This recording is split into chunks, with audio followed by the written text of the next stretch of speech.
Support comes from the Missouri Forest Products Association, committed to conservation and careful management of the state's forests to make them more resilient and better habitats for wildlife.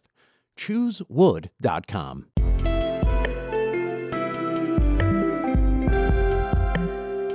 It's Tuesday, August 29th. This is The Gateway. I'm Brian Moline, in for Wayne Pratt. Most of the bills passed and signed into law this legislative session went into effect on Monday, but one that has not passed is legalized sports betting.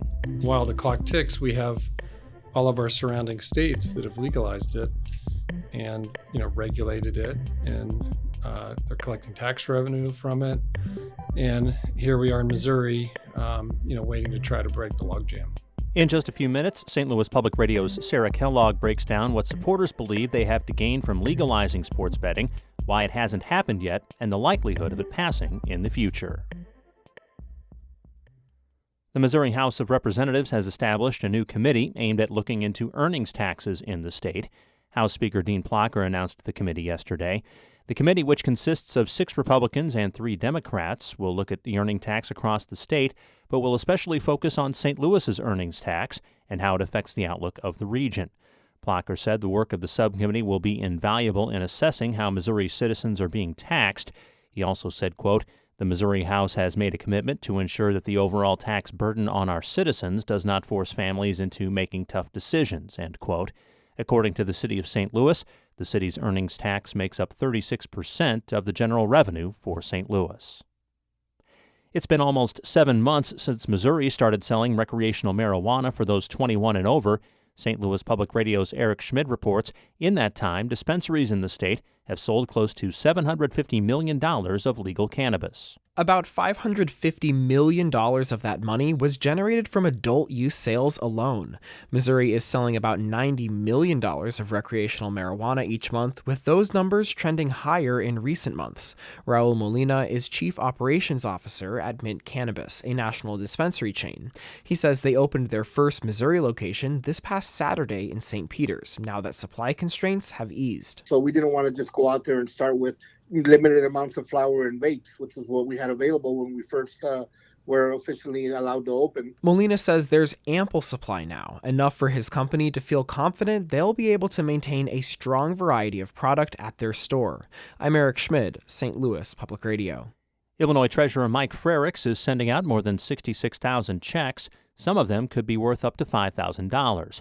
It's coming from the treasurer's unclaimed property collection, money that some state residents are owed but haven't received. Frericks says the newly implemented money match mechanism cross-checks other state databases, like voter registration rolls and DMV records, to see if the person who's owed money still lives in the state. If we can confirm that that person with that Social Security number is living in Illinois at that address, we will send them a letter first telling them that a check is coming, and then we'll just mail them a check. The letters are being sent through the end of the month, with checks arriving a few weeks later. In the meantime, you can see if you're owed money at icash.illinoistreasurer.gov. As Illinois COVID cases creep upward, Governor J.B. Pritzker is pushing back on what he calls Facebook fakery. Alex Stegman reports. The Illinois Department of Public Health says all 102 counties were still at a low risk for COVID-19 transmission as of the middle of August. It is, however, starting to see the virus more prevalently in wastewater samples. But Pritzker says rumors of new mask mandates and school closures on social media are unfounded. Nobody's even talked about that. It's not a real thing.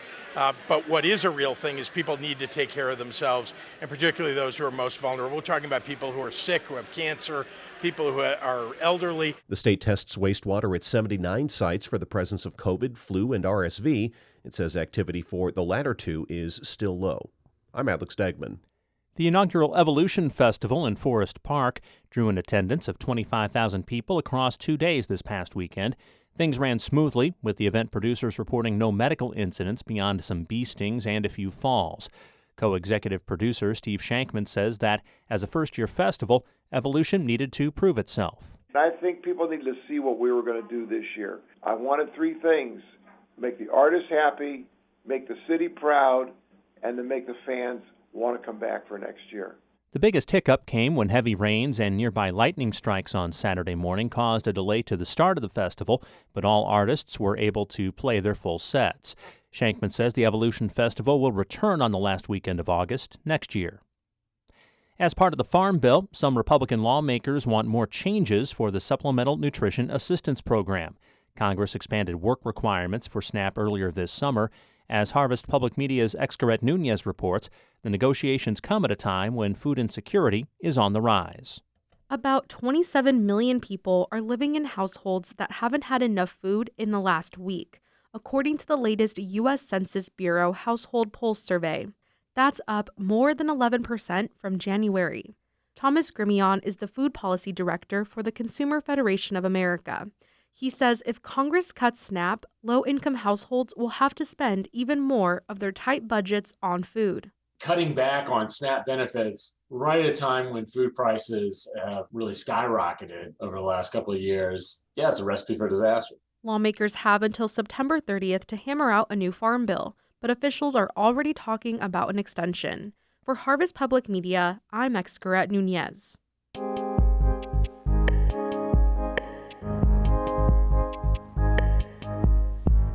Most of the bills passed by Missouri lawmakers and signed into law by Governor Mike Parson this past legislative session went into effect on Monday. But one issue that still hasn't made it through Jefferson City is legalizing sports betting. As St. Louis Public Radio's Sarah Kellogg reports, the path forward in the legislature for sports betting isn't an easy one and could ultimately be a decision for Missouri voters instead. Brett Koenig of O'Fallon often drives across the river to Fairmont Park in Illinois to place bets not only on horses, but also on sports. Strictly on travel, it's easily 8 to 12 hours a month, or close. Maybe not quite that much, but certainly close. And, as everybody knows, gas is expensive, especially during the summer. So add that on top. It certainly is an inconvenience, no doubt.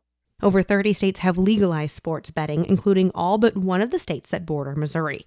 Republican State Representative Dan Houcks has seen his legislation pass through the House the past 2 years. We've got a deep base of great sports teams, although this year we're both sides of the state struggling a little bit on baseball, but people want to bet. They want to play these sports games. Houcks' bill passed the House with a vote of 118 to 35. The year before, the vote was 115 to 33. Through this bill, sports betting would be legal both in person at the state's casinos and online, including through mobile apps. People 21 and older would be able to bet on both professional sports as well as collegiate sports. Sports betting would not be allowed in person anywhere other than licensed facilities within a casino. Mike Winter, executive director of the Missouri Gaming Association, said while casinos would see profit from allowing sports betting, he says a larger benefit is drawing in more customers who would normally enter a casino. There will be some benefits, hopefully, with our properties potentially building out sports betting opportunities in specific rooms, and which would attract more patrons to our casino properties. Drawing in new patrons is also appealing for sports organizations, including the St. Louis Cardinals. We feel like it sort of opens up a new demo where people all of a sudden get attracted to the game for slightly different reasons. That's Bill DeWitt III, president of the St. Louis Cardinals. DeWitt has traveled to Jefferson City to testify in support of legislation legalizing sports betting. He says it's frustrating that people are either going out of state to place bets or doing so illegally. And DeWitt, as well as others, blame one senator for the delay. I guess the poster boy of that conflict is Denny Hoskins. Hoskins, a Republican from Warrensburg, has tried to legalize sports betting but wants to include video gambling machines, often found at truck stops. According to Hoskins' bill, those machines would also be allowed in veterans and fraternal organizations as well as bars. Additionally, allowing sports betting and video lottery terminals is anticipated by state officials to bring in more than 5 times the state funding than just sports betting. Hoskins says he thinks it makes the most sense to combine the two topics. I think we just need to take care of the overall gaming discussion in one bill. But that opinion is not shared by everyone, including both the casinos and the sports organizations, who instead want to keep sports betting separate. Houck says he plans on introducing the same bill next session, and Hoskins is still waiting for a compromise. Until the casinos are ready to come to the table and work on a solution and compromise, I don't foresee a path that sportsbook would pass in the state of Missouri. With a legislative standstill again appearing likely, where does that leave sports betting? For DeWitt and the Cardinals, that could mean putting the issue to voters directly. I think that what we need to do is create a game plan where we work on an initiative petition process which is a ballot initiative in Missouri that would be ready for voters to vote on this issue in the in November election of 24. DeWitt says they have done a little polling so far, and it looks favorable. We're optimistic at this point that it's something that Missourians want. So if the legislature once again fails to pass a bill, the ability to place a sports bet on a favorite team may be up to Missouri voters. In Jefferson City, I'm Sarah Kellogg, St. Louis Public Radio.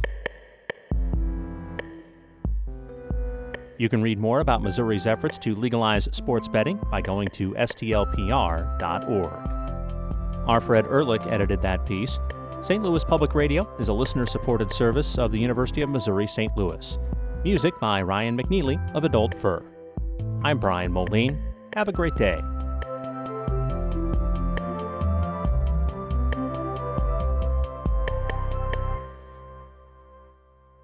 Support comes from Missouri Forest Products Association, committed to sustainable and sound conservation of the state's forests, which support more than 41,000 Missouri jobs, resulting in a $10 billion industry. ChooseWood.com.